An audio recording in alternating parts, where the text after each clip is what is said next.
એક જંગલના અંદર એક નાનું ગામ હતું, પણ એ ગામનો એક અજીબ નિયમ હતો.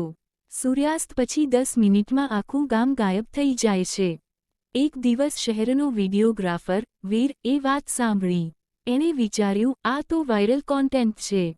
એ રાતે ગામમાં કેમેરા લગાવીને છુપાઈ ગયો. જેમ જ સૂર્યાસ્ત થયો, લોકો ઘરોમાં દોડી ગયા, દરવાજા બંધ. વીરે ઘડિયાળ જોયું, 10 મિનિટ પૂરી.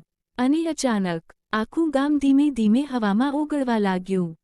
ઘર, રસ્તા, ઝાડ, બધું જ ગાયબ. વીર એકલો જ રહી ગયો, જંગલ વચ્ચે. પણ સૌથી ડરાવનું તો હજી બાકી હતું. એણે પાછળ જોયું. એનું પોતાનું શરીર પણ ધીમે ધીમે ગાયબ થતું હતું. કેમેરા જમીન પર પડી ગયો. અને વિડિયો બંધ થઈ ગયો. નેક્સ્ટ મોર્નિંગ, લોકોને જંગલમાં માત્ર એક કેમેરા મળ્યો, જેમાં છેલ્લો ફ્રેમ હતો વીરનો અડધો ચહેરો, અને પાછળ ઊભેલું એ જ ગામ, જે ગાયબ થઈ ગયું હતું.